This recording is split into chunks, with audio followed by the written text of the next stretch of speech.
बात 15वीं शताब्दी की है। आज से कोई 600 बरस पुरानी बात है, जब पंडितों की नगरी काशी में कबीर साहब का डंका बजता था।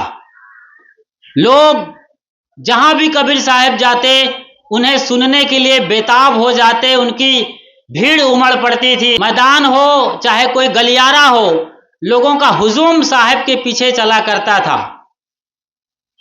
एक दिन की बात है, काशी नगरी यानी बनारस, जो सनातन की राजधानी कहा जाता है, वहां साहब एक पेड़ के नीचे बैठे थे, अपने भक्तों को, लोगों को सत्संग सुना रहे थे।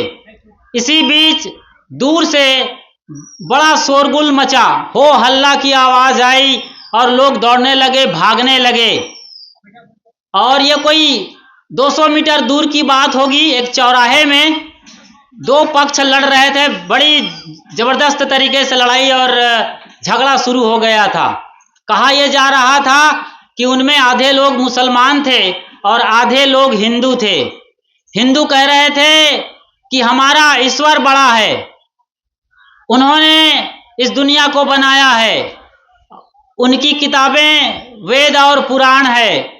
वो अपनी बातें बता रहे थे। इधर मुल्ला मौलवी अपनी बात सुना रहे थे कि नहीं, अल्लाह ताला सबसे बड़े हैं, खुदा ने इस दुनिया को बनाया है, कुरान उन्होंने भेजा है, और जो कुरान की आयतों को नहीं मानता वो दोजख में जाएगा। और इधर जो पंडे पुरोहित थे वो बता रहे थे कि वेद पुराण पढ़ो, सनातन को समझो और जीते जी स्वर्ग जाओ। दोनों में रस्सा कस्सी चल रही थी और हाथापाई की नौबत आ रही थी। सदगुरु कबीर साहब के पास एन मौके पर सूचना पहुंची और साहब अपना अचला कुर्ता संभाले और खड़ाऊ लगाकर सीधे खड़ांग खड़ांग पहुंच गए जहां पर झगड़ा हो रहा था। आज भी, ये तो 600 बरस पुरानी बात है, आज भी यदि भारत पाक में युद्ध होता है, जैसे कि अभी हो रहा था ऑपरेशन सिंदूर, यदि कबीर साहब होते तो बॉर्डर पर जमे होते और दोनों पक्षों को ऐसा समझाते कि दोनों शांत हो जाते। सदगुरु कबीर साहब जीवन भर तलवारें खींची है हिंदू और मुसलमान की, ऐसे जंग के मैदान में खड़े होते थे और अपनी बात रखते थे। तो दोनों कौम, हिंदू और मुसलमान, एक दूसरे को बिल्कुल बर्दाश्त नहीं करते थे। ना वो अल्लाह सुनना चाहते थे और ना ये राम या ईश्वर को सुनना चाहते थे। एक फूटी आंख भी देखना नहीं चाहते थे। सदगुरु कबीर साहब इन दोनों के बीच में गए, जहां तलवारें खींची हुई हैं, भौहें तनी हुई है, रोंगटे खड़े हैं, रगों में खून दौड़ रहा है। ऐसे युद्ध मैदान में साहब पहुंच जाते हैं और अपना पद सुनाते हैं, मतलब अपनी बात को एक पद के माध्यम से साहब प्रस्तुत करते हैं। भाई रे दुई जगदीश कहाँ ते आया, कहू कौने बौराया, अल्लाह राम करीमा केशव हरि हजरत नाम धराया। गहना एक कनकते गहना, यामे भाव न दूजा, कहन सुनन को दुई कर थाके, एक निमाज एक पूजा। वही महादेव वही मोहम्मद, ब्रह्मा आदम कहिए, को हिंदू को तुरुक कहावे, एक जिमी पर रहिए। वेद किताब पढ़े वह कुतबा, वह मौलाना वह पाड़े, बेगर बेगर नाम धराए, एक मिट्टी के भाड़े। कहें कबीर वह दोनों भूले, रामय किन्हु न पाया, ये खसी वह गाय कटावे, बादे ही जन्म गमाया। इतना क्रांतिकारी ये पद है। आप लोग आंख खोल करके सुनिए, मेरी तरफ नजर लगा दीजिए, तब जाकर के कबीर साहब के क्या माहौल रहे हैं और क्या स्थितियां रही है, वो आपको रूबरू देखने में, समझने में आएगा। आप लोग समझने की कोशिश करिए। ये हालात आज भी बरकरार हैं। अभी भारत पाक का जो ऑपरेशन सिंदूर युद्ध चल रहा था वो कोई कम नहीं था, यही मामला था सब। पहलगाम में लोगों को धर्म पूछ करके, नंगा करके गोलियों से भून डाला गया। इसी से शुरू हुआ यह धर्म युद्ध भारत पाक के बीच में, अभी थमा नहीं है। तो आप समझने की कोशिश करिए, हालात कभी भी बदल सकते हैं और ये विश्व युद्ध में बदल सकता है। भारत पाक का युद्ध, परमाणु युद्ध भी छिड़ सकता है। इसलिए बड़ी सावधानी से समझिए इन बातों को कि आज सदगुरु कबीर साहब होते तो समाज को क्या समझा रहे होते। साहब कहते हैं, भाई रे दुई जगदीश कहाँ ते आया, कहूँ कौने बौराया। तुम लोगों को किसने पागल कर दिया है, क्यों पागल हुए जा रहे हो। लेकिन साहब कहते हैं, अरे मेरे भाइयों, मेरे प्रेमियों, मेरे लोगों, भाई रे दुई जगदीश कहाँ ते आया। ये दो जगदीश दो कैसे हो गए, इस जगत को बनाने वाला दो कैसे हो सकता है।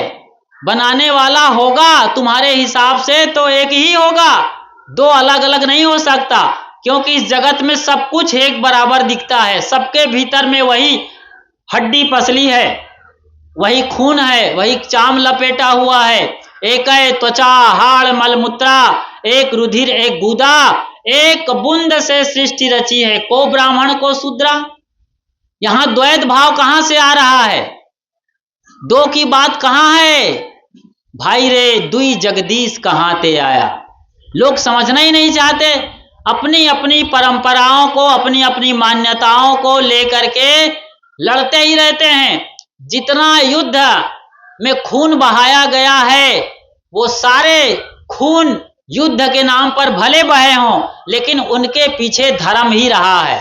धर्म के नाम पर जितनी लड़ाइयां हुई हैं, जितना रक्त रंजित ये धरती हुई है, उतना किसी और नाम से नहीं हुआ है। तो धर्म के नाम पर ही लोगों ने हमेशा से खून बहाया है, लोगों को गाजर मूली के तरीके से काटा है। साहेब उसी का जिक्र कर रहे हैं, भाई रे दुई जगदीश कहाँ ते आया, कहू कौने बौराया। किसने तुमको पागल कर रखा है। बीजक में साहेब और भी कहते हैं, संतों देखत जग बौराना, साच कहो तो मारण धावे, झूठे जग पतियाना, संतों देखत जग बौराना। ये लोग जगत वाले संसार के लोग सब पगला गए हैं, पागल हो गए हैं। इनका मन मस्तिष्क अपने कंट्रोल में नहीं है। इनको जो समझा दिया जाता है, बता दिया जाता है, बस वैसे ही चलते हैं। जबकि ये जगत सदा से अनादि अनंत है और इसे कोई चलाने वाला नहीं है। विश्व का जो शाश्वत नियम है, जिसे यूनिवर्सल लॉ कहते हैं, कुदरत का कानून, उसके तहत ये दुनिया चल रही है। कोई एक आदमी, कोई एक पैगंबर, कोई एक यहोवा यहुन्ना, कोई एक गॉड, कोई परमात्मा, कोई ईश्वर इसको चलाने वाला नहीं बैठा है। इसकी बारीकी पर जाएंगे, आप लोग दिल थाम के बैठिए और अच्छे से समझिए। बजरंग बली की जयंती मनाई जा रही थी। बजरंग बली की मूर्ति को सजा करके लोग बढ़िया उसकी यात्रा निकाले हुए थे और जय बजरंगी की नारा लगा रहे थे। तो बनारस के किसी इलाके से वो हनुमान जयंती की यात्रा, वो जुलूस जिसमें हजारों हिंदू शामिल थे, सामने बजरंग बली की प्रतिमा को बढ़िया सजा करके लोग एक रथ पर सवार कर निकल रहे थे। लेकिन रथ की जो ऊंचाई थी वो इतनी ऊंची थी कि मुसलमानों की बस्ती से जब निकलने लगे तो पतली गलियों में से वो रथ निकलना मुश्किल हो रहा था। फिर बड़ा मुश्किल हुआ तो खैर वापस रथ लाया गया और दूसरी गली से निकाल लिया गया। तो हिंदू सहिष्णु होते हैं, समझदार होते हैं, उन लोगों ने वो गली को छोड़ दिया, दूसरी गली से अपनी यात्रा कर लिए और पहुंच गए अपने मंजिल तक। लेकिन कुछ दिन बाद जब ताजिया निकलने की बात आई, मुसलमानों में जो ताजिया निकाला जाता है ना, एक बड़ा सा ढांचा सजाया जाता है तोरण पताका से और लगभग आधा बांस से ऊपर की उसकी जो है ऊंचाई होती है, कई जगह बांस भर की ऊंचाई होती है। ऐसे तजिया निकाला गया, ताजिया भी उसे कहते हैं, तजिया भी कहते हैं। मुहर्रम का त्योहार रहा होगा और हसन हुसैन अपने छाती और पीठ को कूटते पीटते निकल रहे थे ताजिया की। बड़ी मनमोहक उस वक्त ये दृश्य रहा है। लेकिन जब वो बजरंग बली मंदिर के पास पहुंचे, जिस बजरंग बली की अभी हमने यात्रा की जिक्र किया था, बजरंग बली के मंदिर के पास पहुंचे तो ताजिया को निकलने में बड़ी मुश्किल हो गई। क्यों? क्योंकि बजरंग बली के मंदिर के ऊपर ही पीपल का पेड़ था और पीपल के पेड़ से यानी डगाली से ताजिया का जो सिरा था, ऊपर वाला हिस्सा, वो टकरा रहा था। तो बड़ा मुश्किल हो गया। अब लोग अड़ गए मुसलमान कि हम तो ये पीपल के पेड़ को काटेंगे। हमारी जो ताजिया है वो नहीं निकल पा रही है। अब कौन भला ऐसे में काटने देगा? सारे हिंदू इकट्ठे हो गए, हम काटने नहीं देंगे, तजिया निकले चाहे नहीं निकले। अब एकदम कोहराम मच गया, हो हल्ला शुरू हो गया, तनातनी तलवारें खींचे जाने की बात आई। कबीर साहब को सूचना मिली, वो हथकरघा चला रहे थे, कपड़ा बुन रहे थे, झीनी झीनी झीनी रे बीनी चदरिया, वो मस्त अपने में थे। तुरंत साहब को पता चला, उन्होंने अपना खड़ाऊ संभाला, धोती कुर्ता ठीक ठाक पहना और निकल पड़े सीधे वहीं पर बजरंगबली के मंदिर के पास। और लोगों को जाकर देखा, समझाया बुझाया, लोग समझने को तैयार ही नहीं थे। तो साहब ने कहा कोई बात नहीं, एक उपाय करते हैं, ये जो बजरंगबली है ये तो लाल लंगोटा पहना ही है, ये ताजिया को भी एक लंगोटा सिलवा के लाओ, हरे रंग का पहनाओ चाहे पीले रंग का पहनाओ, एक लंगोटा इनके लिए बनवाओ।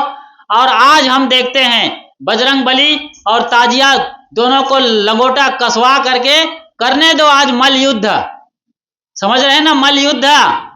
तो कुश्ती, तो धींगा कुश्ती वहां पर शुरू हो जाए।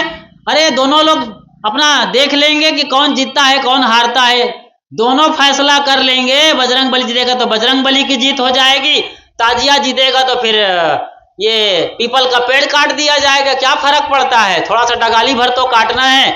तो आज देखते हैं जीत किसकी होती है। लेकिन कहाँ वो बजरंगबली लंगोटा कस के आने वाले हैं बाहर मैदान में मंदिर से, और कब ताजिया को लंगोटा पहना दोगे तो कब वो लड़ाई करने वाले हैं। ऐसा होना जाना कभी तो है नहीं, बात सिर्फ बातों की होती है, मान्यताओं की होती है, परंपराओं की होती है। भगवानों को पता ही नहीं है कि हमारे नाम पर लोग लड़ते हैं और हमारे नाम पर रोजी रोटी सेकते हैं, ये मुल्ला मौलवी पोप पादरी पंडित पुरोहित ना, सब फिजूल की बातें में ये सारी दुनिया लड़ाई झगड़ा कर रही है। सच्चाई कुछ है ही नहीं है, जैसा कि होना चाहिए, जैसी कि मान्यता है, ऐसा कुछ भी धरती तल पर दिखता नहीं है। इसीलिए साहब कहते हैं भाई रे दुई जगदीश कहाँ ते आया। ये दुनिया एक जैसी है, पूरी दुनिया में आम के पेड़ वैसे ही होते हैं, कटहल वैसे ही फलता है, सारी नदियां नीचे की ओर बहती हैं, सूरज हमेशा पूरब में ही निकलता है, रात में ही तारे टिमटिमाते हैं, चांद नजर आते हैं रात में, दिन में कभी नजर नहीं आता। सारे मनुष्य के बच्चे वैसे ही पैदा होते हैं, सबके अंदर वही एक खून समाया हुआ है। कौन चीज अलग है क्या? जो 55 से 58 मुस्लिम कंट्री है उसके यहाँ सूरज पश्चिम से निकलता है क्या? उनके रगों में हरा खून बहता है क्या? वो लोग जो खतना करते हैं वो खतना भीतर से होके आता है माँ के पेट से। जो तू तुरुक तुरुकनी को जाया तो पेटा ही काहे न सुनती कराया। कबीर साहब ने ऐसा ये गोला दागा है, इसका आज तक कोई जवाब नहीं। ये मिसाइल है, मिसाइल, परमाणु बम कह सकते हैं। जो तू तुरुक तुरुकनी को जाया पेटा ही काहे न सुनत कराया। तुम कहते हो कि तुम्हारे अल्लाह ने पूरी दुनिया बनाया है, चांद सितारे नदी समंदर पेड़ पहाड़ पर्वत, फिर पशु परिंदे कीड़े मकोड़े और आखिरी में ये आदम हवा और आदमी को बनाया है। तो चलिए मान लेते हैं, तो एक छोटा सा काम तुम्हारा खुदा अल्लाह ताला क्यों नहीं करता? तुमको करना पड़ता है। आदमी के पेशाब इंद्री के सामने की चमड़ी को काटने को क्या बोलते हैं? सुन्नती करना, खतना करना कहते हैं। तो क्या तुम्हारे अल्लाह ताला के पास उस तरह नहीं है?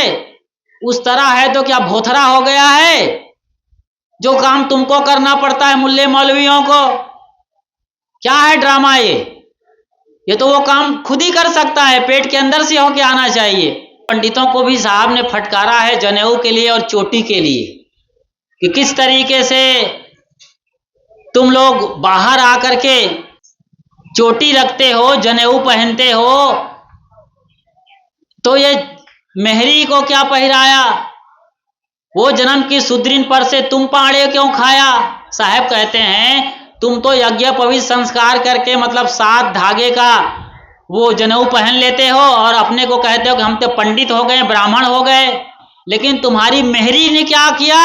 उसको तो जनेऊ पहनाते नहीं, उसका तो यज्ञ पवित्र संस्कार होता नहीं, वो तो सुदृढ़ की सुदृढ़ रह गई, फिर तुम क्यों उसका परसा खाते हो पाड़े? अब इसका कोई जवाब है किसी पाड़े के पास? सारे पंडित धोती कुर्ता झाड़ के चुपचाप चलते थे, लेकिन चूं चा नहीं कर पाते थे कबीर साहब के पास। और ये लोग भगवान के नाम पर, ईश्वर के नाम पर, अल्लाह के नाम पर, खुदा के नाम पर बड़ा कोहराम मचाते थे काशी नगरी में, गंगा किनारे, कभी कभी और किसी चौराहे में और कभी कहीं और। ऐसे लोगों को साहेब यानी धर्म के ठेकेदारों को आड़े हाथे लेते थे और ऐसा सबक सिखाते थे कि लोग देखते रह जाते थे। और फिर दोनों कौम के लोग जो ठेकेदार हैं, मुल्ला मौलवी और पंडित पुरोहित, सब साहब के चरणों में सर झुकाते थे, नाक रगड़ के माफी मांगते थे और कितने तो उनके चेले हो जाते थे। ऐसा बड़ा एक कबीला साहब ने खड़ा किया था, बड़ा सा समाज। उनके जमाने में दादू, दरिया, घिसा, पलटू, नानक साहेब, लाल साहेब, गुलाल साहेब, जागू साहेब, जगजीवन साहेब, पूरी संतों की एक टोली चलती थी। इतने बड़े ऊंचे पहुंचे हुए फकीर थे साहब। आज यदि कबीर साहब होते तो भारत पाक के मसले को, कश्मीर का, पीओके का सारा मसला चुटकी बजाते खत्म करते। यहां ट्रंप को कूदने की जरूरत नहीं है जो जीता हुआ युद्ध बीच में रुकवा दिया, वरना अभी पाकिस्तान का नेस्ता नाबूद कर दिया होता, भारत ने सीज फायर ना हुआ होता। और ऑपरेशन सिंदूर के जरिए कई बार हमने पाकिस्तान को हराया है। 48 में जब अटैक कर दिया था पाकिस्तान ने उस वक्त के कश्मीर, आजाद कश्मीर को, तो भारत ने ही परास्त किया था और कश्मीर को अपने में मिलाया था। वो तो बात थोड़ी सी उल्टी हो गई। जो हमारे प्रधानमंत्री उस वक्त के पंडित जवाहरलाल नेहरू चले गए यूएनओ में और वहां मामला डाल दिए। उसके बाद ताशकंद समझौता हो गया, वरना लाहौर तक हमने लाल बहादुर शास्त्री के जमाने में पाकिस्तान को धकिया दिया था और मजबूर कर दिया था। उसके बाद 71 में 2 टुकड़े कर दिए पाकिस्तान के इंदिरा गांधी के जमाने में। तो हर बार हराया है हमने। और अभी पुलवामा के बाद 2019 में कारगिल में पूरी तरीके से उनको नाको चने चबा दिया। तो हर बार परास्त किया है।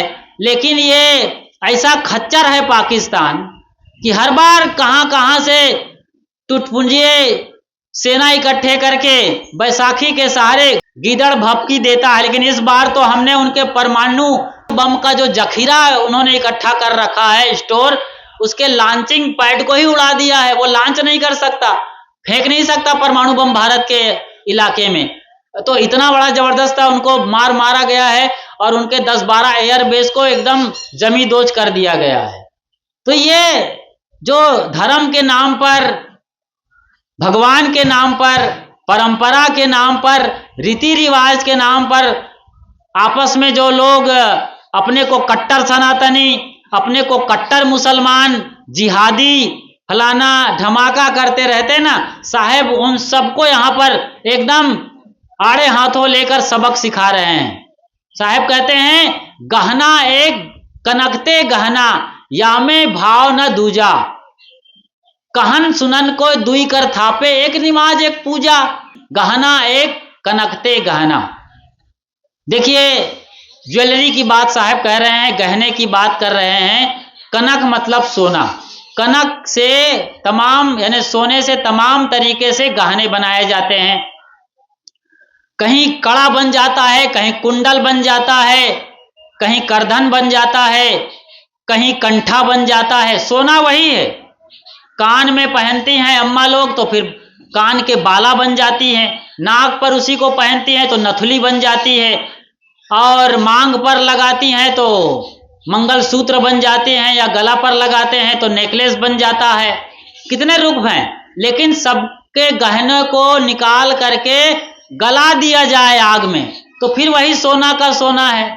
साहब ये बता रहे हैं कि तुम भले बोल रहे हो कि हमारे अल्लाह ने ये सृष्टि बनाई है और उन्होंने ये किताब भेजा है कुरान का।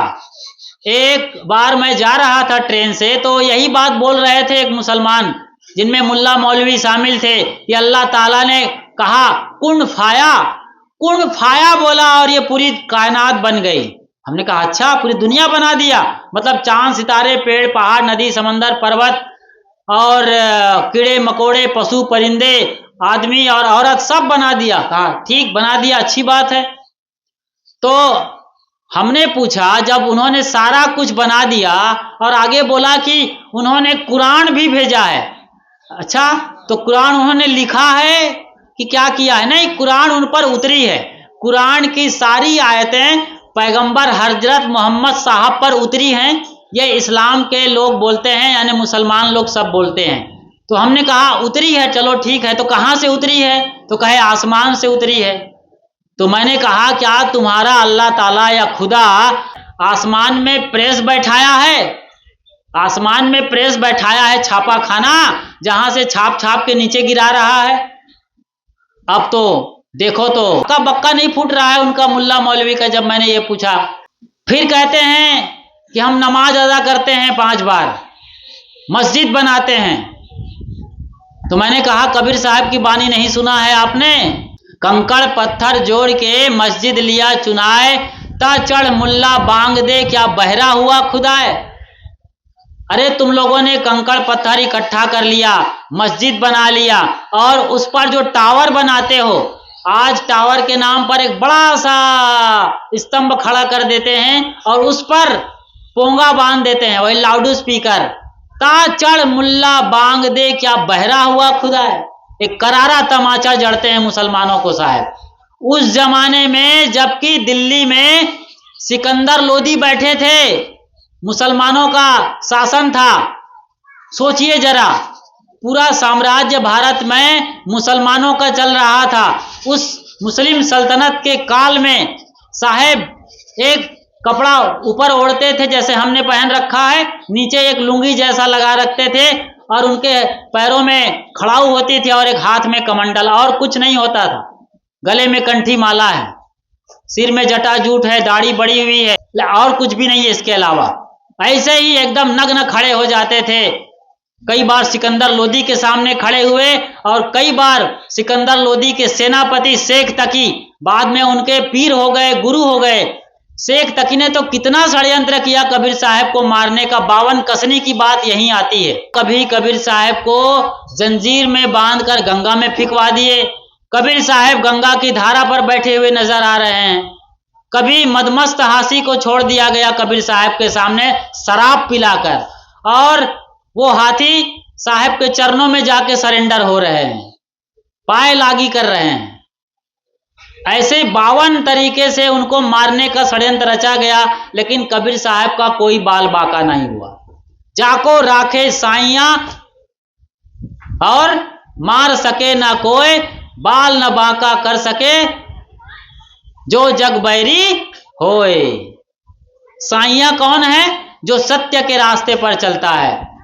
मैं सच्चे पथ का राही हूं, कह सकता दिन को रात नहीं, ईमान बेच दूं टुकड़ों पर, ये मेरे वश की बात नहीं। कंकड़ पत्थर जोड़ के मस्जिद लिया चुनाए, ता चढ़ मुल्ला बांग दे, क्या बहरा हुआ खुदा है। क्या तुम जो बांग मार रहे हो, ये तमाचा मारा साहब ने ऐसा, मुर्गा बांग देता है कि तुम लोग मुर्गा बने हो कि मुर्दा हो गए हो? जो तुम्हारा अल्लाह बहरा हो गया है, सुन नहीं पा रहा है। साहब ने कहा तुम्हारा अल्लाह बहरा नहीं हुआ है, तुम लोग खुद बहरे हो गए हो।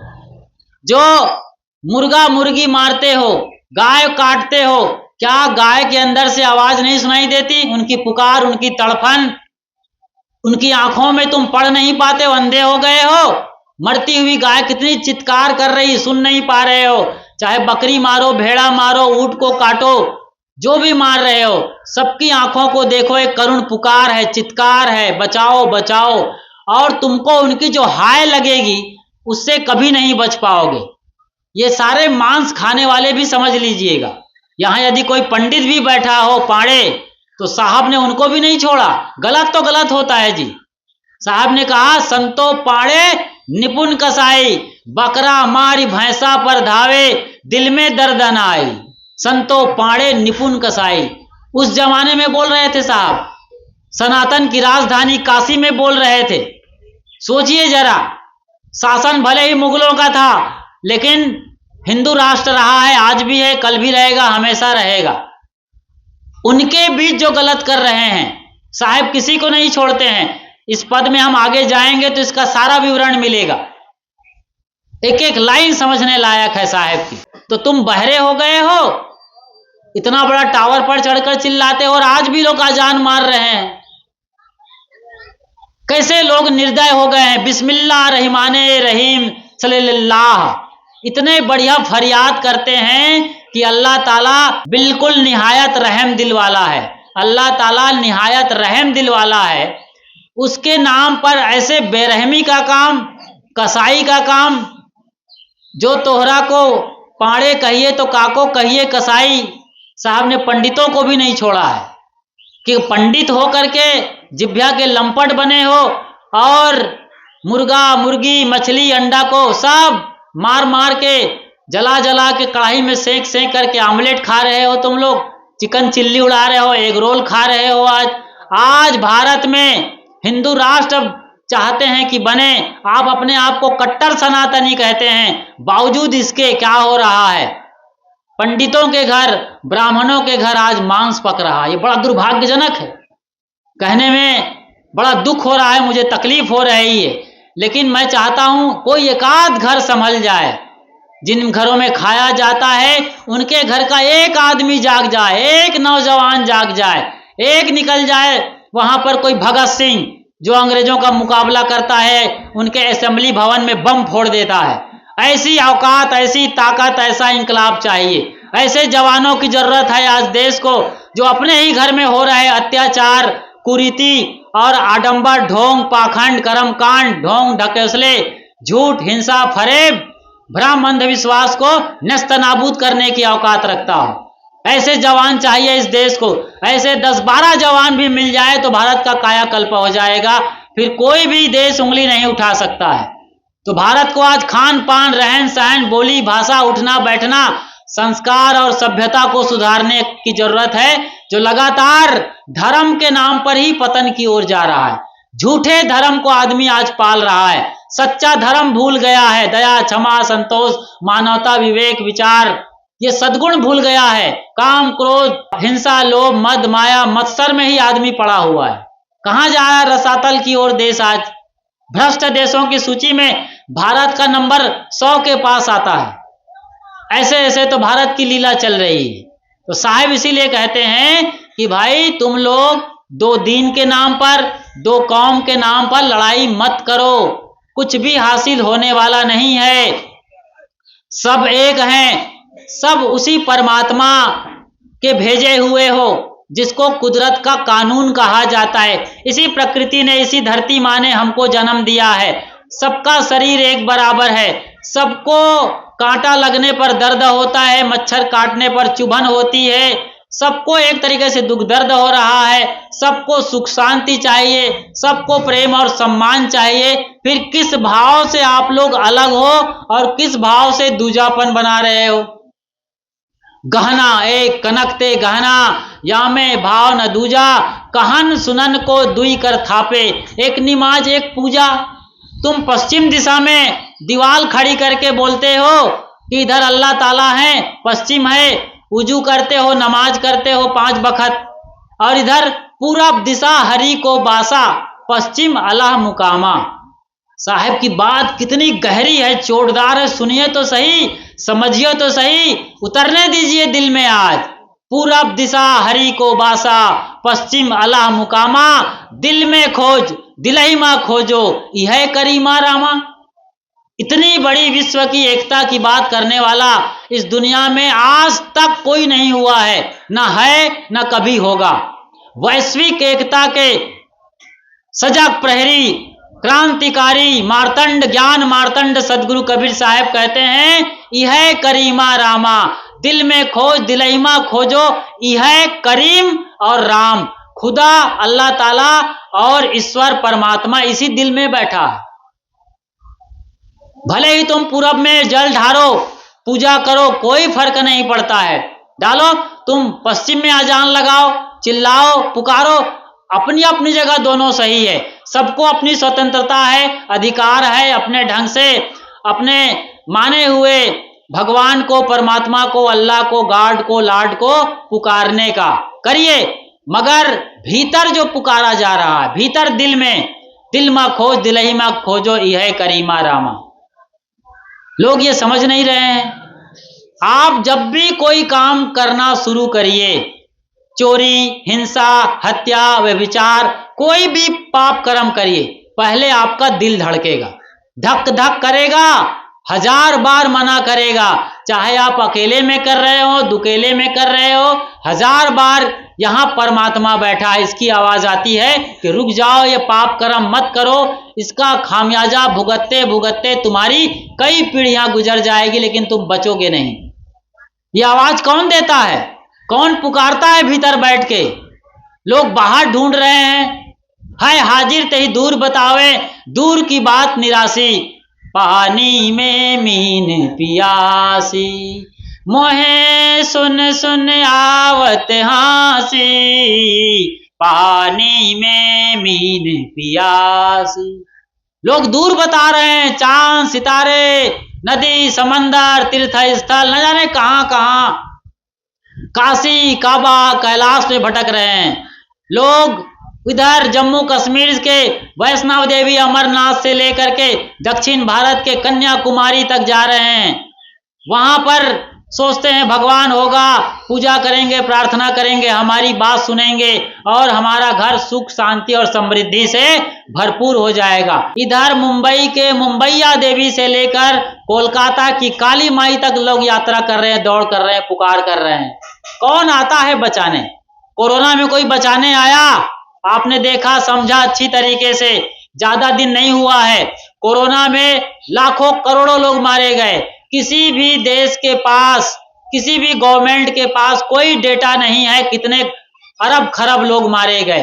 कीड़े मकोड़ों के तरीके से नाली खोदकर लोगों को पाटा जा रहा था क्रेन से, बुलडोजर से। कहां अल्लाह ताला आया? कौन ईश्वर आया और कौन गॉड आया? वेटिकन सिटी जहां सबसे ज्यादा आबादी है ईसाइयों की, कोई पोप पादरी आके बोला कि हम होली वाटर पिलाएंगे? कोई नहीं आया, ना कोई पिलाया। मक्का मदीना जो सबसे बड़ा अड्डा है मुसलमानों का, वहां कोई निकल कर आया पैगंबर, कोई पीर, कोई औलिया, कोई फकीर जो बोले कि हम आज तो जमजम का पानी पिलाएंगे?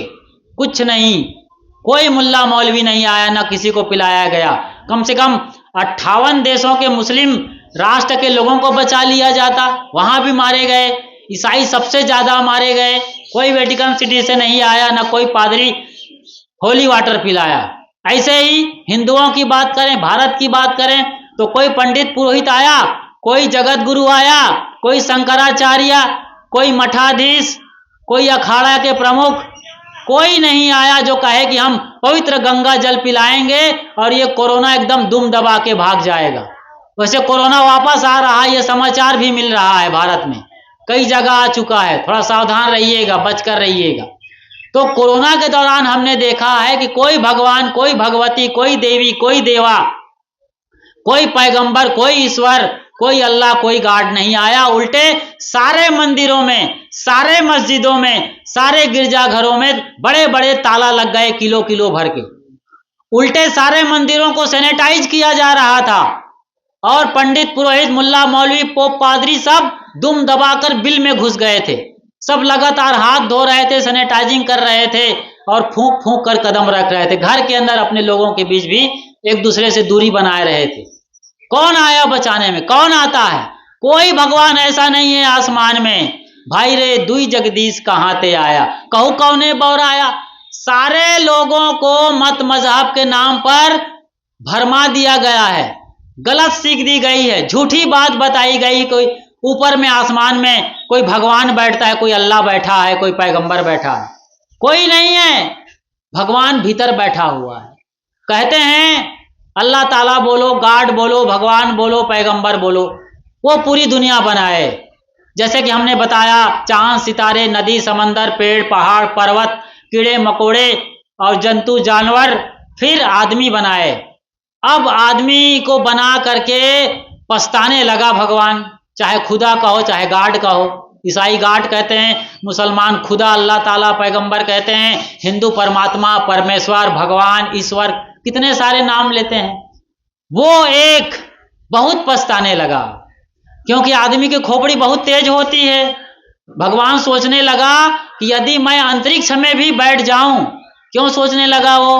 क्योंकि भगवान के नाम पर लोग अखंड कीर्तन पाठ करते हैं, अखंड पाठ शुरू कर देते, दिन रात रामायण 24 घंटे लाउड स्पीकर लगा करके भगवान के खोपड़ी पर ही जो है हाय हाय ताय ताय बाय फाय फाय फाय करते हैं।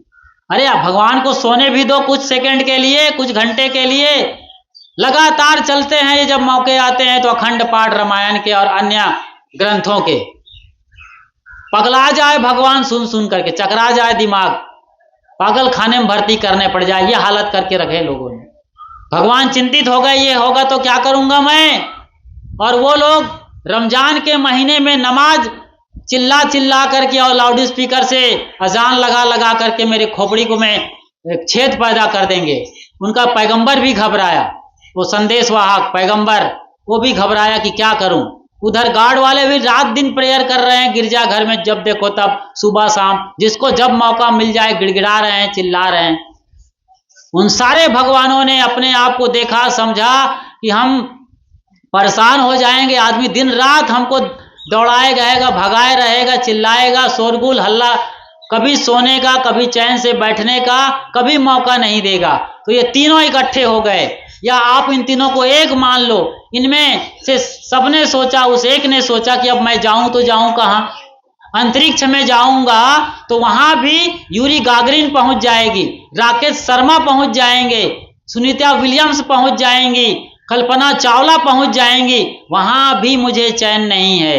समंदर में चला जाऊं, पानी के अंदर, तो वहां भी एक से एक पनडुब्बी और गोताखोर तली में चले जाते हैं खोजने के लिए कि कौन सा रत्न छिपा है, हीरे जवाहरात मूंगा मोती क्या है। आज वहां जा रहे हैं। कहां जाएं? हिमालय में जाएं, माउंट एवरेस्ट पर 8,848 मीटर की ऊंचाई पर मैं जाके बैठ जाऊं, सबसे ऊंची चोटी पर हिमालय के, तो वहां भी तेंजिंग शेरपा, एडमंड हिलेरी पहुंच जाएंगे। वहां भी मेरी दाल नहीं गलने वाली है, वहां भी शांति सुख चैन नहीं है। जाऊं तो जाऊं कहां? अमेरिका भी चला जाऊं तो वहां ट्रंप बैठा हुआ है, अल-कायदा है कहीं पर ये जमातुल दावा है, कहीं पर ये और तमाम आतंकवादी संगठन है। यदि पाकिस्तान के जामा मस्जिद में चला जाऊं तो अल्लाह भी वहां से घबराया। सीरिया में जाऊं तो वहां सीरियल ब्लास्ट होता है। मक्का मदीना भी सुरक्षित नहीं है। मक्का में एक पत्थर रखा है काले रंग का, उसको शैतान का पत्थर कहते हैं। एक और पत्थर इसको चूमते हैं, लोग कहते हैं वो शिवलिंग है।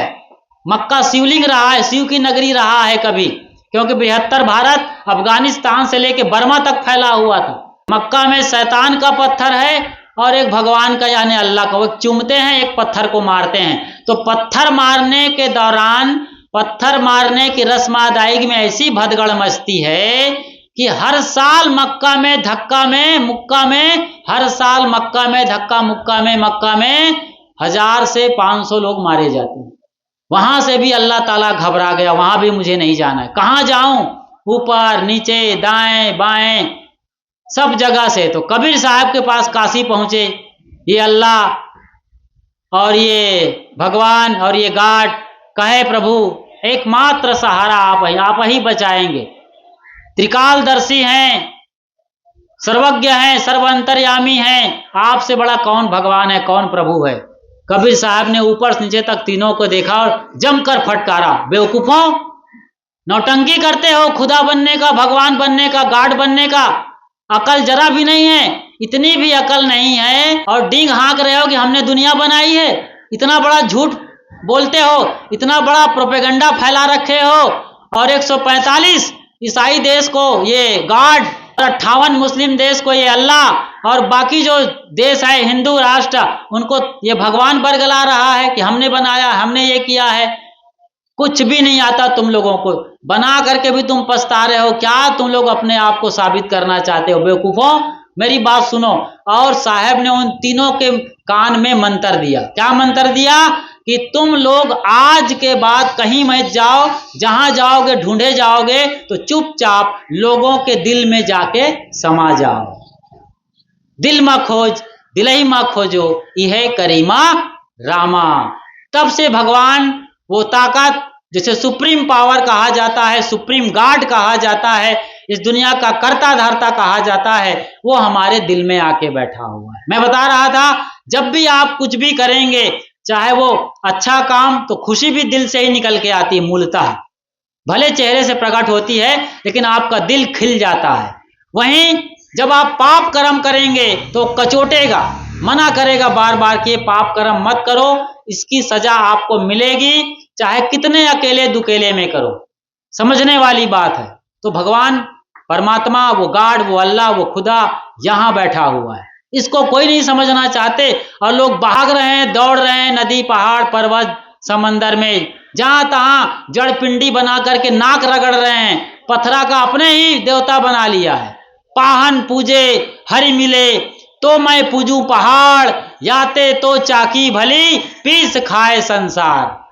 साहब कहते हैं कि जब तुम्हें पत्थर की ही पूजा करने से भगवान मिलने की बात है, तो क्यों ना आज हम सब मिल करके पहाड़ की पूजा करते हैं, यदि भगवान मिल जाता है तो।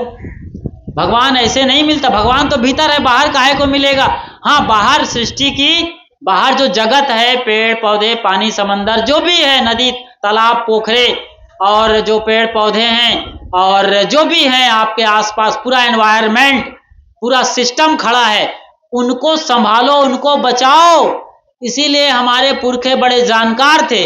उन्होंने, जैसे कि मैंने आज देखा, यहाँ ये धागा लपेट रही थी हमारी माँ बहनें, नहीं जानती हैं, लेकिन धागा लपेट करके कम से कम उस पेड़ की रक्षा तो कर रही हैं।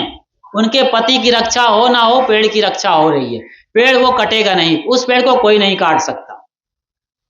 तो इसी तरीके से पीपल जो 24 घंटे ऑक्सीजन देता है, उसको बचाना हमारा फर्ज है। इसी तरीके से बरगद भी बहुत जीवनदायिनी है, इसीलिए इन पे धागा लपेटने की परंपरा की शुरुआत हुई है। ऐसा नहीं है कि ये पीपल और बरगद आप धागा लपेटोगे तो अपना गद्दा, रजाई, तकिया खोल सिलाएंगे, ऐसा करेंगे क्या? नहीं नहीं नहीं, कुर्ता पजामा नहीं सिलाने वाले हैं। लेकिन ये परंपरा है। परंपरा में लोग भूल गए कि पेड़ पौधों को बचाना है। पेड़ बचेगा, पौधे बचेंगे, हरियाली रहेगी तो हमारी जिंदगानी रहेगी। लोग भूल गए और खाली पूजा में। यही पूजा के साथ दुर्भाग्यजनक ढंग से बड़ी दुर्घटना हुई है। हर पूजा के साथ, हर प्रेयर के साथ और हर उस अजान और नमाज के साथ बड़ी दुर्घटना हुई है।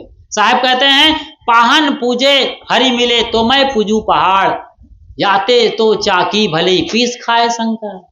इससे बढ़िया तो चक्की है, जिससे हम अनाज पीसते हैं, आटा निकलता है और उसकी रोटी बनती है और हम खाते हैं और भले चंगे रहते हैं। तो क्यों ना चक्की पूजा जाए। ये साहब कह रहे हैं कि पूजने का तरीका समझो। पूजा कहाँ करनी है? जड़ की पूजा करनी है कि चेतन की पूजा करनी है? समझिए, आज गरीब तबके के लोग जो एसटी, एससी, ओबीसी हैं, जिसे अछूत कहा गया, दलित, पतित, शूद्र कहा गया, लतियाए जाने वाला नाम रखा, लतखोर, खोरबहरा, ऐसे ऐसे नाम दिया गया है। एक आदमी अपने ही समाज के चतुर्वर्ण व्यवस्था में आखिरी स्टेज को, उनके में से लोग, कोई लोहार हैं, कोई सुनार हैं, कोई और हैं, कोई कुछ हैं, कोई कारीगर है, इन्हीं में से कोई आदमी पत्थर की छाती पर चढ़ के हथौड़ी और छीनी चलाता है और एक सुंदर मूर्ति बनाता है, जैसे कि अरुण जी ने बनाया था दक्षिण भारत में। और 22 जनवरी 2024 को उसी काले पत्थर से जो मूर्ति बनी राम लला की, उसे अयोध्या में प्रतिष्ठित किया गया और उसमें प्राण प्रतिष्ठा हुई।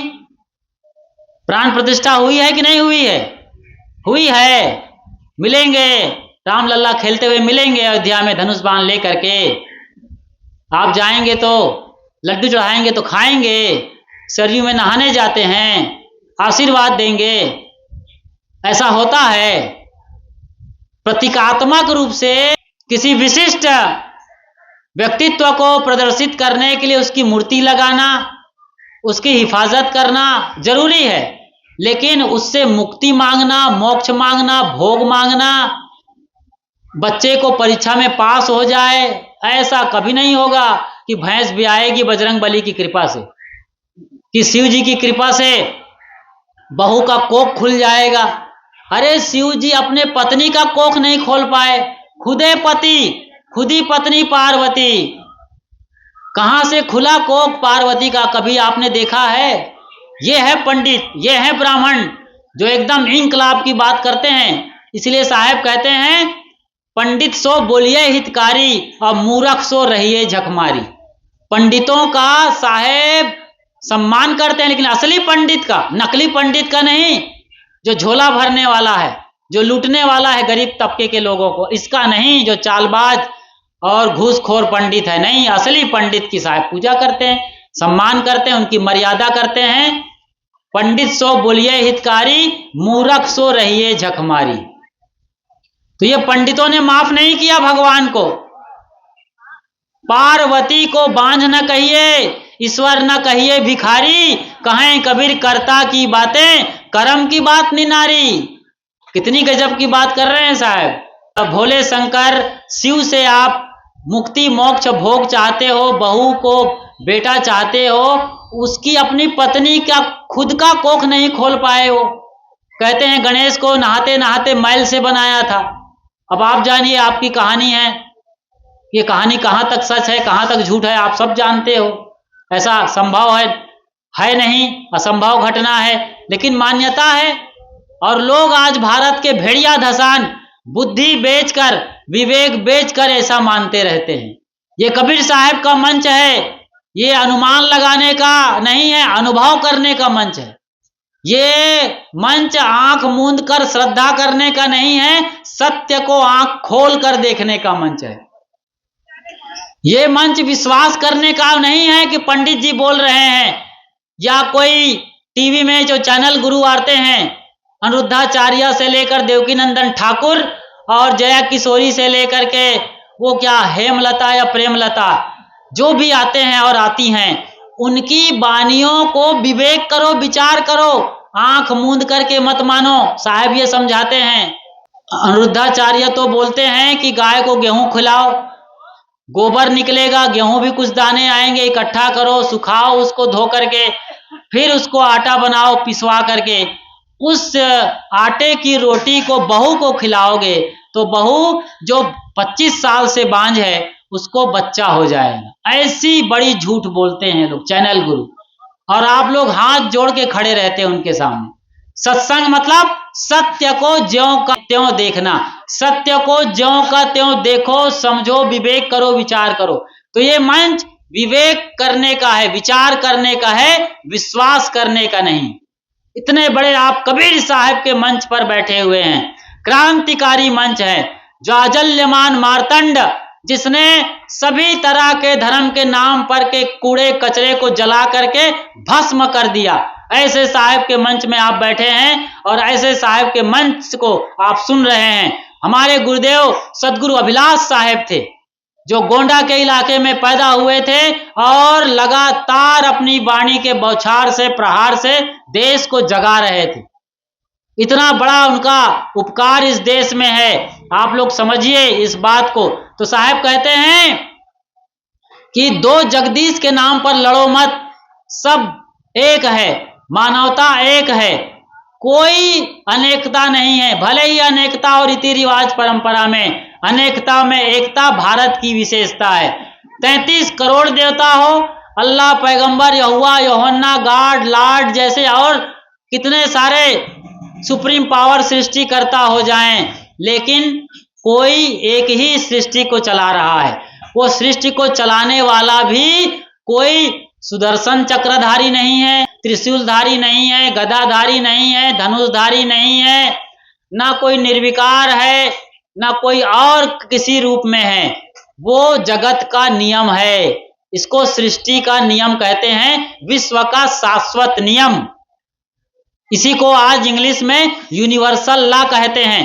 तभी तो लोग कहते हैं कि जर्रे जर्रे में खुदा समाया हुआ है, कण कण में भगवान है। वो कण कण में नियम व्याप्त है। जर्रे जर्रे मतलब ही होता है कण कण, परमाणु परमाणु, सब जगह वही समाया है।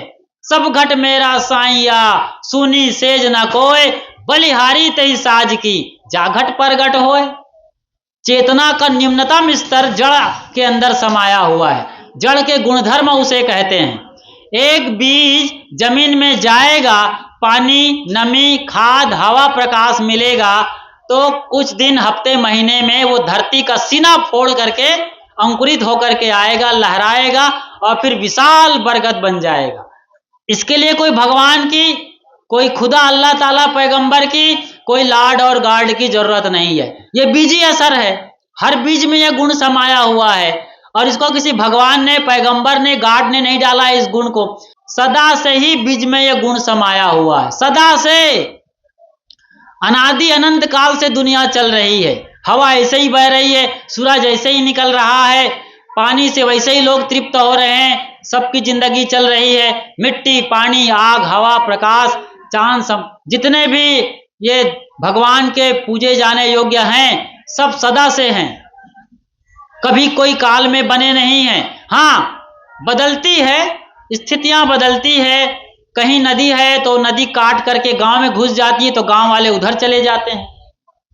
कहीं सागर है तो सिकुड़ते सिकुड़ते किसी तरफ हो जाता है तो उधर चला जाता है, उधर लोग बस जाते हैं। कहीं भिट्ट है, कहीं पहाड़ है, वो धीरे धीरे रिश्ते रिश्ते खत्म हो जाता है, प्लेन जमीन हो जाती है और कहीं पहाड़ पैदा हो जाता है। ये बदलाव वाला संसार, लगातार परिवर्तनशील संसार आपको दिखता रहेगा, लेकिन ऐसा कभी नहीं होगा कि सदा के लिए प्रलय हो जाएगा और धरती मिट जाएगी, चांद सितारे मिट जाएंगे, ये पूरा ब्रह्मांड खत्म हो जाएगा। ऐसा कभी नहीं होगा। बदलाव होंगे। जिस ब्रह्मांड को हम जानते हैं, सूरज के सौर मंडल के साथ 9 ग्रहों को, ऐसे कितने सारे ग्रह, नक्षत्र, तारे हैं, असंख्य, अनंत अनंत काल तक हम एक रॉकेट में बैठ जाएं, 1 सेकंड में वो रॉकेट 1 अरब किलोमीटर चला जाए, 1 सेकंड में 1 अरब किलोमीटर की यात्रा करने की क्षमता रखता हो वो रॉकेट, और अरबों साल तक उस रॉकेट में हम घूमते रहें तो भी इस दुनिया का ओर छोड़ नहीं पाएंगे। इसी को कहते हैं अनादि अनंत है ये संसार। अनादि मतलब जिसकी शुरुआत ना हुई हो। आदि मतलब शुरुआत, अनादि मतलब कभी भी शुरुआत नहीं हुई, सदा से है, शाश्वत है। यही तो सनातन है। यही, इसी को समझना ही सत्य सनातन धर्म है। खाली कृष्ण का, राम की पूजा कर लेने से कोई सनातन धर्मी नहीं हो जाएगा। लड्डू चढ़ा दिए बजरंग बली को हनुमान गढ़ी में जाकर, और वहां मथुरा में जाकर एक हांडी दही चढ़ा दिए आप कन्हैया को, ना, इतने मात्र से आप सनातन धर्मी नहीं होंगे। और आप तो ऐसा पूजा पाठ सब करते हो, मंदिर जाते हो, मस्जिद जाते हो, चर्च, गिरजाघर, गुरुद्वारा, लेकिन घर में आकर के बकरा, मुर्गी सब मारते हो, सब काटते हो, सब खाते हो। तो इतना बड़ा पाप कर्म करके कोई कैसे भगवान का भक्त हो सकता है? किसी किताब का नाम बता दीजिए मुझे, कोई पुराण, कोई कुरान, कोई वेद, कोई बाइबिल, कोई जिंदा वेस्ता और कोई गुरु ग्रंथ बताइए जहां पर किसी भी भगवान ने निरी और मुख प्राणियों को मार मार कर, काट काट कर, छौंक छौंक कर, बघार बघार कर खाने के लिए कहा हो? कहीं लिखा है जी? कहीं नहीं लिखा है। लेकिन कहीं कबीर जिभ्या के लंपट, यही विधि प्राणी नरक पड़े, नरक में जाने की आदमी तैयारी कर रहा है। ऐसा काम मत करो। साहब कितनी बार चेता रहे हैं, कितनी बात बता रहे हैं। आइए आगे की पंक्तियों पर थोड़ा और विचार कर लेते हैं। वही महादेव, वही मोहम्मद, ब्रह्मा आदम कहिए, को हिंदू को तुरुक कहावा, एक जिमी पर रहिए। कौन हिंदू है, कौन तुर्किया मुसलमान है, एक जिमी पर, एक धरती पर रहिए, साथ साथ रहिए। साहब कहते हैं बृहत्तर भारत में थे साहब, 600 बरस पुरानी बात है, जब अफगानिस्तान काबुल से लेकर भारत बर्मा के रंगून तक फैला था, चीन, जापान और ये नेपाल और बाकी देश, लंका तक, सब बृहत्तर भारत था। एक राज, एक हुकूमत चला करता था। उस जमाने की बात है साहब। कोई हिंदू को तुरुक कहावा, एक जमी पर रहिए। वही महादेव, वही मोहम्मद है। क्या तुकबंदी है, क्या अनुप्रास अलंकार है। वही महादेव, वही मोहम्मद, हजर हजरत, सब वही है जो भीतर बैठा हुआ है। इसको नहीं पहचाना और बाहर तुम छापा तिलक अनुमाना में भटक रहे हो। टोपी पहिरे माला पहिरे छाप तिलक अनुमाना, साखी शब्दे गावत भूले आत्म खबर ही न जाना। क्या गजब गजब की साहब के, आप बीजक तो पढ़िए, कबीर साहब के भजनों में तो उतरिए, गोता तो लगाइए, आनंद ही आनंद है। इससे बड़ा कोई धर्म नहीं है। कबीर साहब की वाणी के आधार पर देखते हैं तो मानवता सबसे बड़ा धर्म है, प्रेम सबसे बड़ा धर्म है, इससे बड़ा कोई धर्म होगा? तुम लोग खाली जो है जालीदार टोपी मूंछ कटा के और हरी लुंगी लगा करके मुसलमान बनते हो और खतना करा लिए हो, खतना नबी पैगंबर हजरत बोलते हो। तुम्हारे खुदा में इतनी ताकत नहीं है कि पेट में ही वो काट देता चमड़ी और खतना कर देता, सुन्नति करा देता। जो तू तुरुक तुरुक निक जाया, काहे न पेटा ही सुन्नति कराया। और जो तू ब्राह्मण बामनी को जाया, काहे ना कांधे धागा लगाया। क्यों भाई धागा लगा के नहीं आ गए? काहे आके बाद में हो रहा है यज्ञोपवीत संस्कार? काहे बाद में चुटैया रख रहे हो? और काहे को तुम जो है ये गेरुआ कपड़ा पहन के बोल रहे हो हम कट्टर सनातनी हैं, कट्टर हिंदू हैं? अरे हिंदू शब्द भी हिंदू नहीं है, ध्यान दीजिएगा। हिंदू शब्द भी हिंदू नहीं है। ये तो मिडिल ईस्ट के लोग आए, पर्सियन लोग, अरबी फारसी बोलने वाले लोग, तो वो लोग सा का हा उच्चारण करते हैं। आज भी राजस्थान में जाइएगा तो साबुन को हाबुन कहते हैं, सफ्ता को हफ्ता कहते हैं। तो अरबी फारसी मिडिल ईस्ट से आए, उन लोगों ने सिंध नदी को हिंद नदी कहा, यहां पर के लोगों को हिंदुस्तानी कहा और भाषा को हिंदी कहा। तो वहीं से सिंध से हिंद, हिंद से हिंदू आया हुआ है। हिंदू शब्द न वेद में है न पुराण में है। काहे को आप हिंदू हो?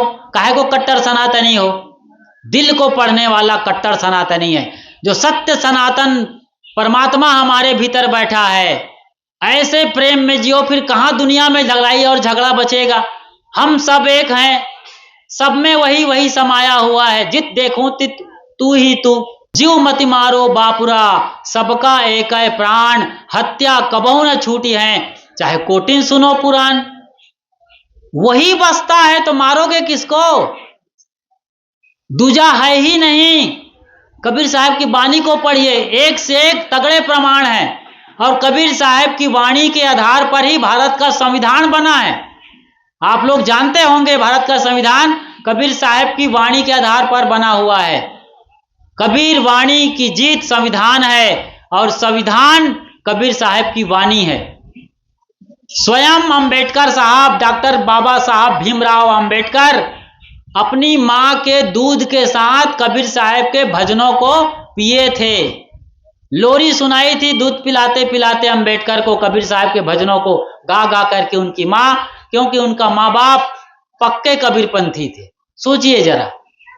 और आज लोग कबीरपंथी बन रहे हैं, कोई अंबेडकरवादी बन रहे हैं, कोई बौद्धिस्ट बन रहे हैं, कोई रामानंदी बन रहे हैं, कोई गायत्री परिवार वाले, कोई निरंकारी समाज वाले, कोई शिव चर्चा वाले, कोई फलान ढमाक बन बन करके कितने टुकड़े कर दिए भारत के, जाति परंपरा के नाम पर, मजहब के नाम पर, संप्रदाय के नाम पर।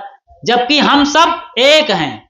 बेगर बेगर नाम धराए एक मिट्टी के भाड़े, वेद किताब पढ़े वह कुतबा, वह मौलाना वह पाड़े, बेगर बेगर नाम धराए एक मिट्टी के भाड़े। इससे बड़ा और क्या प्रमाण मिलेगा जी? वेद किताब पढ़े वह कुतबा, वह मौलाना वह पाड़े।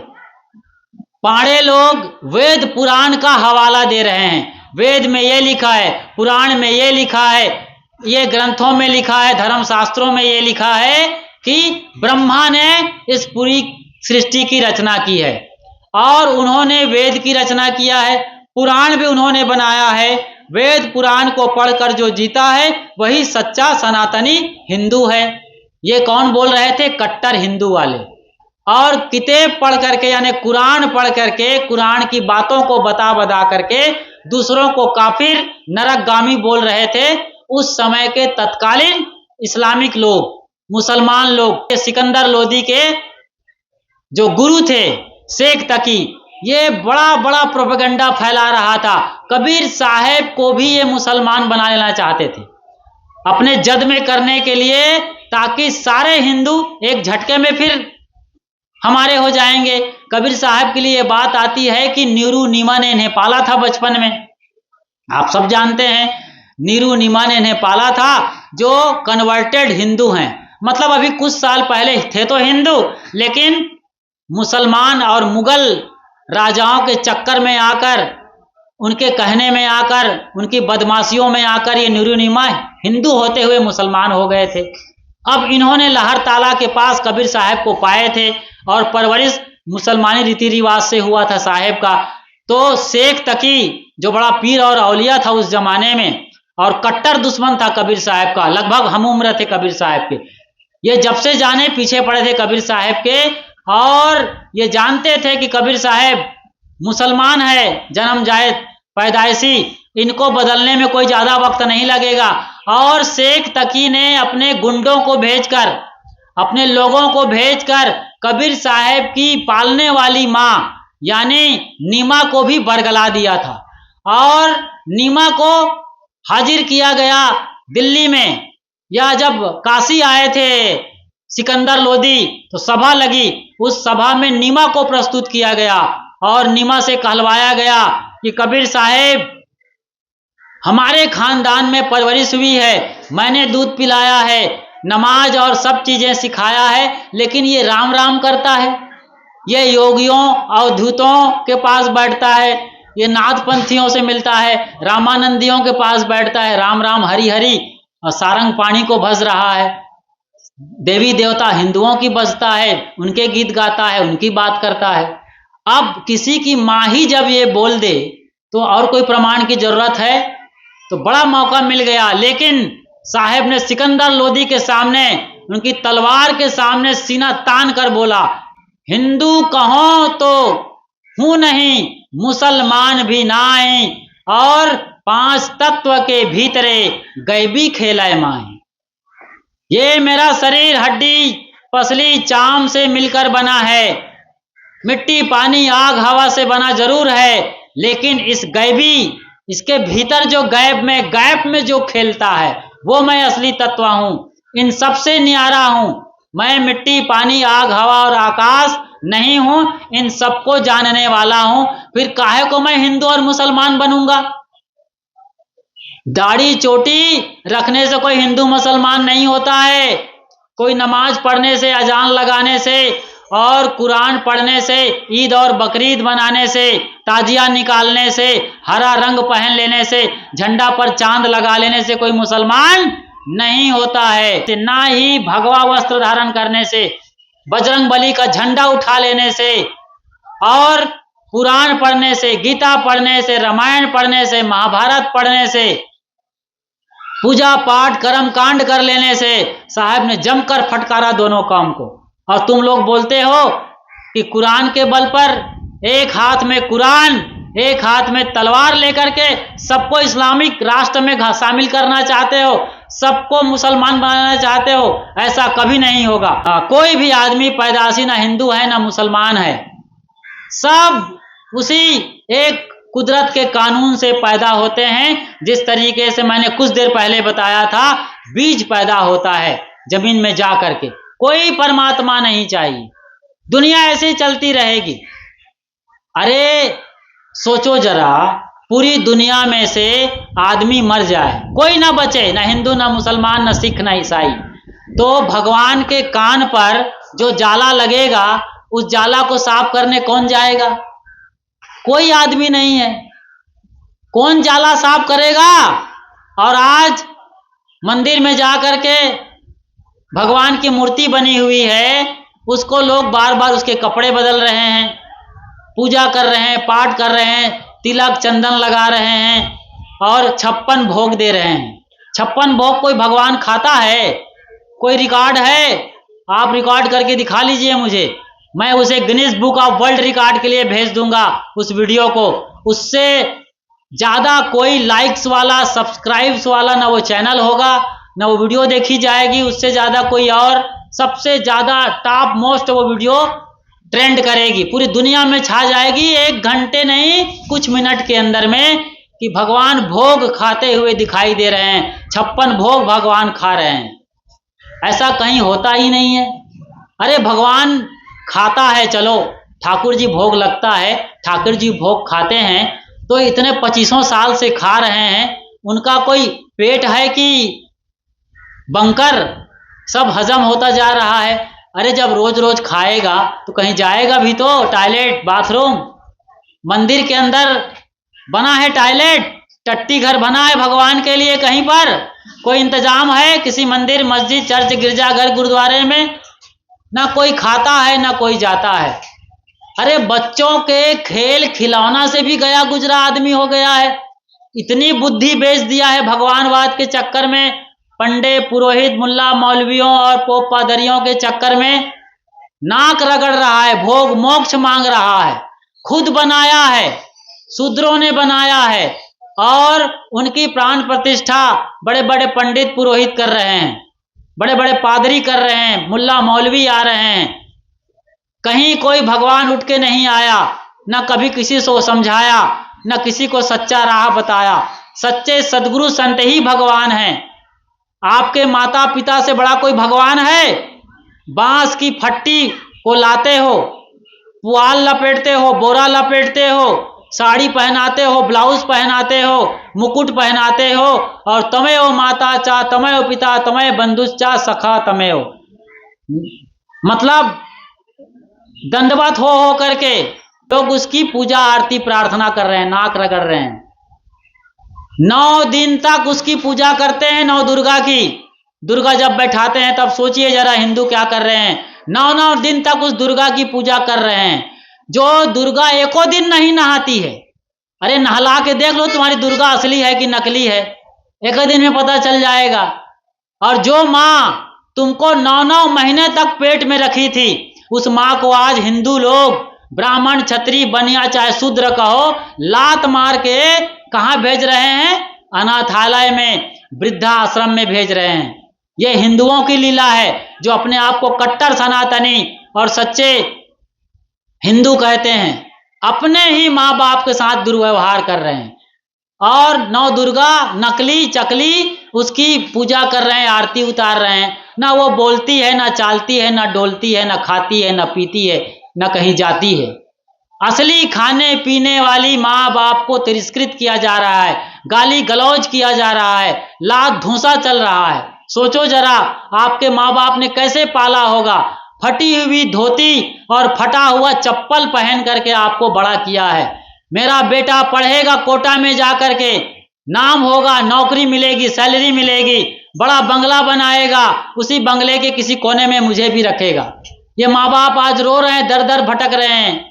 उनको 2 वक्त की रोटी नहीं मिल रही है, गर्म पानी नहीं मिल रहा है, गोली नहीं मिल रही है उन्हें। सोचो जरा, कितने दुखियारा लोग हैं जिन्होंने आपको पैदा किया, पाला पोसा और बड़ा किया है, आपको इस काबिल बनाया है कि आप बड़े होकर के देश की सेवा करो। देश की क्या खाक सेवा करोगे?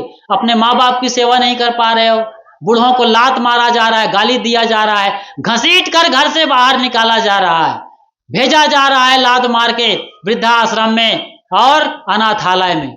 और कहते हैं हम भगवान के भक्त हैं, भगवान के पुजारी हैं, रोज मंदिर जाते हैं, डमरू बजाते हैं, त्रिशूल में सिंदूर लगाते हैं, बजरंग बली को लंगोटा पहनाते हैं, उसको लाल रंग से पोतते हैं। यही पोतना है? इससे बड़ा दुर्भाग्य, इससे बड़ा घोटाला और कुछ हो सकता है? नेताओं के घोटाला से भी बड़े बड़े धार्मिक घोटाले होते हैं। क्या कहा जाए, इन दीन दुखी खुद को कहने वाले लोग कितना बड़ा ये इतना बेरहमी का और पाजी वाला काम कर रहे हैं, गंदा काम, जलील अश्लील हरकत कर रहे हैं। सोचिए जरा, जिधर जाइए जिधर विचारिए तब तो कुछ मिलेगा। कराओ विचार जो सब दुख जाए, साहब ने कहा है बीजक में ही। न विचार करते हैं, न विवेक करते हैं, बस भेड़िया धसान। हिंदुस्तान भेड़िया धसान। एक भेड़ गिरती है गड्ढे में, सारी भेड़ उसी गड्ढे में चली जाती है, सारी भेड़ उसी गड्ढे में जा रही है। टूटे चाहे फाटे, मरे चाहे मरे चाहे जिए कोई फर्क नहीं पड़ने वाला। आंख नहीं देखती इनकी, कान नहीं सुनते इनके, आत्मा मर गई है। आखिरी कुछ पंक्तियां और हैं, गौर फरमाइए। कहें कबीर वह दोनों भूले, राम किनहु न पाया, ये खसी वह गाय कटावे, बादे ही जन्म गमाया। कहें कबीर वह दोनों भूले, दोनों कौम हिंदू और मुसलमान दोनों भूले हैं। उनके आका धर्म के ठेकेदार, पंडित पुरोहित, ब्राह्मण क्षत्रिय बनिया, और मुसलमान में भी शेख सैयद मुगल पठान सब भूले हुए हैं। पोप पादरी की भी बात कर लो आप, सब भूले हुए हैं। आज सब जगह मांस खाया जा रहा है धड़ल्ले से। ना कोई पोप पादरी बचा है, ना कोई मुल्ला मौलवी बचा है। वो तो ऐसे भी खाने वाले मुल्ला मौलवी तो अपने माँ बाप को मार के खा जाएं, ऐसे खाने वाले लोग हैं, खा रहे हैं। आप देखिए अरब देशों में, मिस्र में, 58 देशों में सब ऐसे ही लोग हैं। हमास और इजराइल लड़ रहे हैं, दोनों ईसा मसीह के पुजारी हैं। वो ईसा मसीह जो कहते हैं अपने मारने वाले के लिए, जिन लोगों ने उनको सूली पर टांग दिया, दोनों हाथ को ठोक दिया बड़े बड़े कीलों से, पैरों को जोड़कर ठोक दिया, और छाती को ठोक दिया, बाहों को ठोक दिया, घुटनों को ठोक दिया बड़े बड़े कीलों से, लकड़ी पर मतलब ठोक दिया, उसको चिपका दिया, सजा दिया गया, और आखिर में कांटों का सेज पहना दिया गया। फिर उस लकड़ी को जमीन पर गाड़ दिया गया। मरने के पहले मरते मरते ईसा मसीह ने कहा, इन्हें माफ कर देना है प्रभु, क्योंकि ये लोग नहीं जानते कि ये लोग क्या कर रहे हैं। मेरा शरीर मरेगा, मुझे कोई नहीं मार सकता। ये बड़ी बात वो कह रहे थे। इस बात को लोग जानते नहीं मारने वाले। उनके ही शिष्यों ने, जुडास जैसे शिष्यों ने 2 पैसे के दिनार में, 2 दिनार या 1 दिनार में बेच दिया था, मतलब 2 कौड़ी के मोल में अपने गुरु को बेच दिया था।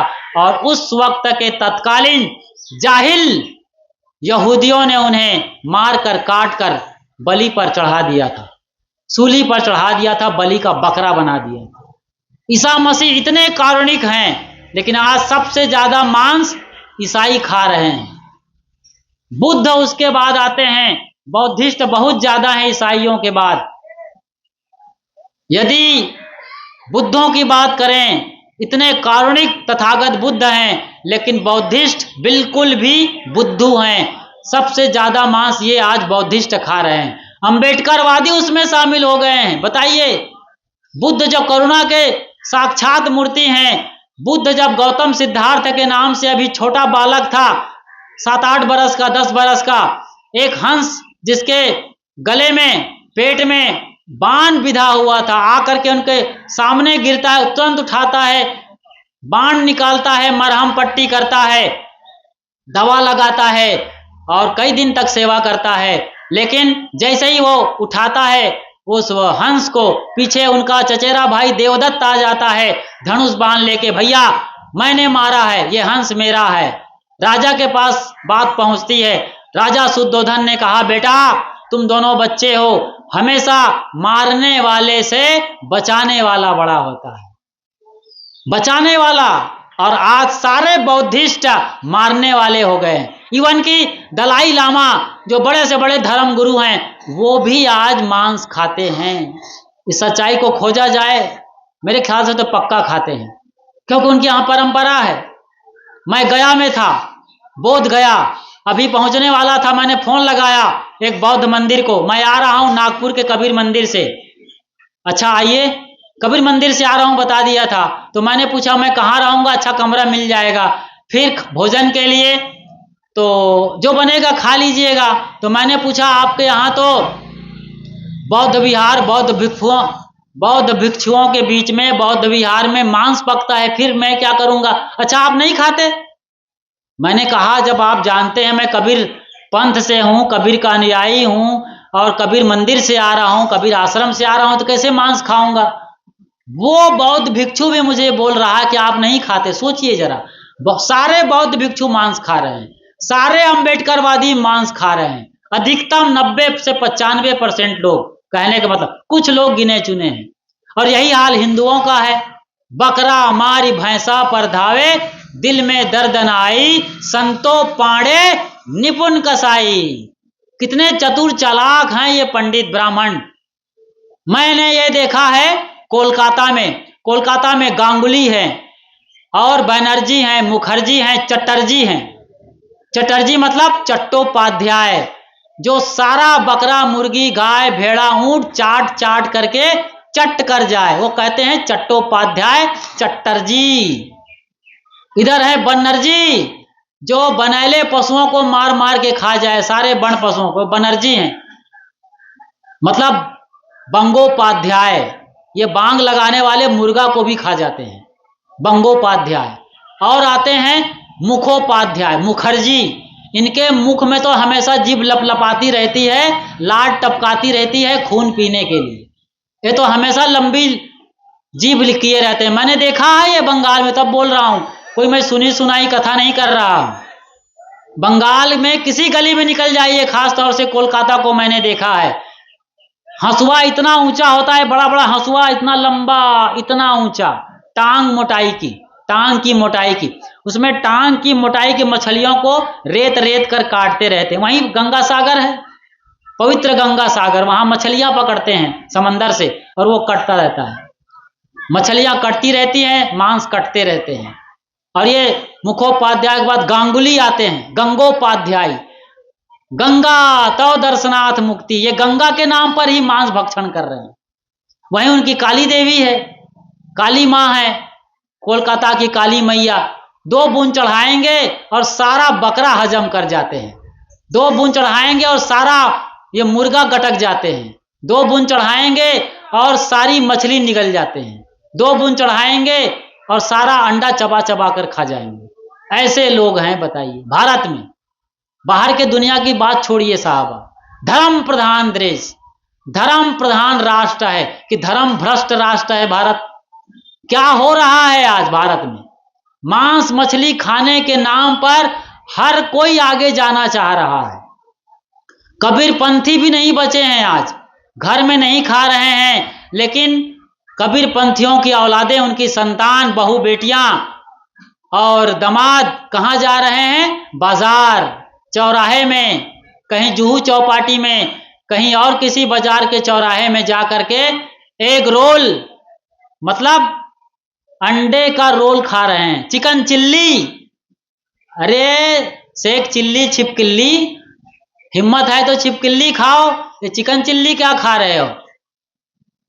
ऐसे कबीरपंथी के बच्चे हो गए हैं।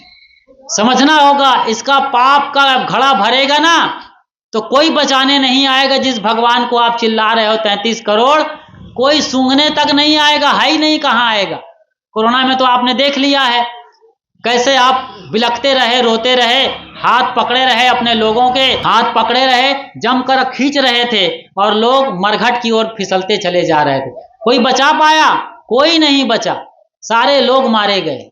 लाखों करोड़ों अरबों खरबों की तादाद में कोई डेटा किसी गवर्नमेंट के पास नहीं है, और आप भगवान भगवान कर रहे हो। देव देव आलसी पुकारा, कादर मन का यही अधारा। कादर जो लोग होते हैं, कायर, कुचर, आलसी, निकम्मे, बदमाश, ये लोग सिर्फ भगवान के भरोसे बैठे हुए हैं और भगवान के नाम पर मुर्गा मटन चिकन चिल्ली उड़ा रहे हैं। ऐसे लोग हैं, भगवान को भी धोखा दे रहे हैं, भगवान को भी ये लोग बख्श नहीं रहे हैं। कैसे लोग हैं? तो जब प्रलय का दिन आएगा, चाहे उनके अपने एक अकेले का प्रलय दिन हो, चाहे दुनिया का प्रलय का दिन आए, इसलिए लोगों को डराया जाता है, नरक का भय दिया गया है और स्वर्ग का लालच दिया गया है। लेकिन लोग कभी जानना चाहते हैं, ना समझना चाहते हैं, न कबीर साहब जैसे संत हुए हैं, दादू, दरिया, घिसा, पलटू, नानक, रैदास, लाल, गुलाल, जगजीवन, इतने संतों के वाणियों को पढ़ना न चाहते हैं, ना सुनना चाहते हैं, ना देखना चाहते हैं। लोग आज मोबाइल में मर रहे हैं। कुछ बचने का उपाय था तो मोबाइल में घुसे हैं। हालांकि मोबाइल को भी पॉजिटिवली देखा जाए, पॉजिटिव तरीके से, तो वहां अच्छे से अच्छे आपको आगे बढ़ने के रास्ते मिल सकते हैं। आपका जो टारगेट है, खास तौर से बच्चे हैं तो उससे रिलेटेड चीज देखो। आपको आईएएस पीसीएस का एग्जाम देना है या फिर आपको पास करना है, ये सीए का टारगेट लेकर चल रहे हो, सीए क्रॉस करना है तो उसका देखो। आप लोग बढ़िया माँ बाप बनना चाहते हो तो फिर पेरेंटिंग थेरेपी देखो, हेल्थ वाला चीज देख सकते हो, पूजा पाठ की चीजें हैं, धर्म की बात, सब बढ़िया से बढ़िया है। लेकिन आप गलत और दुरुपयोग करना चाहते हो तो फिर मोबाइल के अंदर सारी नग्नता वहां भरी हुई है, सारी अश्लीलता पूरी नग्नता के साथ मोबाइल के अंदर भरी हुई है। और आज बिगड़ रहा है देश और समाज। क्या हो रहा है आज? वही नीला ड्रम कांड, समझ रहे हैं? नीला ड्रम कांड आपने देखा होगा मेरठ का, कि किस तरीके से सौरभ जो पैसा भेजता था लंदन से लाखों रुपए, उसकी पत्नी उससे कटार खरीदी, ड्रम खरीदी, सीमेंट खरीदी, और जब वो आया तो जहर खरीद करके उसको मार डाला और काट काट के ड्रम में भर करके सीमेंट और रेती का घोला बना के पिला दिया और अपने साहिल के साथ निकल गया। कहाँ?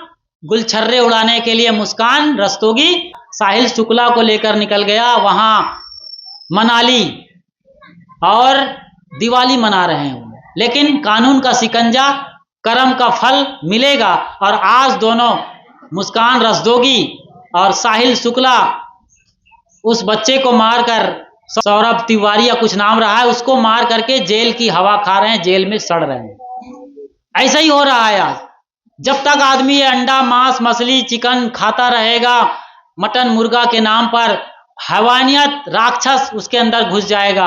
और आज देखें, पत्नियां अपने पति को मार करके डेगची में उबाल रही हैं, कुकर में उबाल रही हैं, पति अपने पत्नियों को मारकर तंदूर में जला रहे हैं। कई जगह पति और प्रेमी मिल करके या पति और प्रेमिका मिल करके अपनी पत्नी को रखेल के ले आकर के, विवाहिता पत्नी को मार करके काट करके बोरी में भर करके नदी, उफनती नदी में फेंक रहे हैं। वहीं दूसरी तरफ एक पत्नी अपने प्रेमी के साथ मिलकर अपने पति को मारकर बोटी बोटी काट काट के भर भर के बोरी में भरकर जमीन के अंदर गाड़ देगी। क्या होगा जी? यही तो होगा, कलयुग यही हो रहा है। इसीलिए साहब कहते हैं मांस मच्छी मत खाओ, काजू किशमिश बादाम छुआरा मुनक्का अंजीर केला लीची बादाम कटहल आम, कितने सारे फल फूल हैं, सेब संतरा और अंगूर खाइए ना, केला खाइए ना, काहे को ये खा रहे हो? अनाज कितने सारे हैं, गेहूं ज्वार बाजरा मक्का गन्ना खाइए, इतने सारे अमृत भरे हुए हैं, और आप जहर खा रहे हो और पूरे संसार को जहरीला बना रहे हो। ये सब किसके नाम पर हो रहा है? भगवान के नाम पर, धर्म के नाम पर, मत के नाम पर, मजहब के नाम पर, परंपरा के नाम पर। भाई रे दुई जगदीश कहाँ ते आया, कौ कौने बौराया, अल्लाह राम करीमा केशव हरि हजरत नाम धराया, गहना एक कनक ते गहना, या में भाव न दूजा, कहन सुनन को दुई कर थापे, एक निमाज एक पूजा। वही महादेव वही मोहम्मद ब्रह्मा आदम कहिए, को हिंदू को तुरुक कहावे, एक जिमी पर रहिए। वेद किताब पढ़े वह कुतबा वह मौलाना वह पाड़े, बेगर बेगर नाम धराए, एक मिट्टी के भाड़े। कहें कबीर वह दोनों भूले, रामय किनऊ न पाया, वह खसी वह गाय कटावे, बादे ही जन्म गमाया। आज बढ़िया मौका है, इस बात को आपने अच्छी तरीके से सुना है, समझा है। यहाँ हर बैठे हुए मैं साधु संत महात्मा से, हर बैठे दादा और दादी से, हर बैठे पालक और पालिका से, बाप महतारी से हाथ जोड़कर निवेदन करता हूं कि इस प्रवचन को आप ज्यादा से ज्यादा घर में सुनाइए, दिखाइए, पहुंचाइए। ये प्रवचन है, इसको हम अपलोड कर देंगे। इस वीडियो को YouTube चैनल है खुशहाल जिंदगी टीवी, नोट करिए नाम, खुशहाल जिंदगी टीवी में आप हजारों साल तक इस वीडियो को देखते रहेंगे। ज्यादा से ज्यादा शेयर करिएगा, और उसके पहले आप खुद जाके इन बातों को घर में गांव में बताइए, बाल बच्चों को सिखाइए, वरना आने वाली पीढ़ी कभी भी आपको माफ नहीं करेगी, आपको वो जिंदा काटने वाले हैं। और इसका सिलसिला शहरों में शुरू हो चुका है। आप लोग समझदार बनिए, कहीं खतरा मोल मत लीजिए। तो ये बात अपने गांव में घर में जाकर बच्चों के पास बैठकर बताइए, जितना आप पकड़ पाए याद कर पाए हैं। वरना जब ये वीडियो अपलोड हो जाएगी तो खुशहाल जिंदगी टीवी में ऐसी सैकड़ों बानियां हैं, सैकड़ों वीडियो उपलब्ध हैं, उन्हें दिखाइए और ज्यादा से ज्यादा शेयर करिए। और कभी होम थिएटर या बड़े पर्दे पर या टीवी के सामने बैठकर घर भर के लोग ये देखिए, तब जाकर के आपका घर स्वर्ग से सुंदर होगा, आप सच्चे सनातनी होंगे और सचमुच में आपका राष्ट्र, ये भारतवर्ष विश्व गुरु होगा।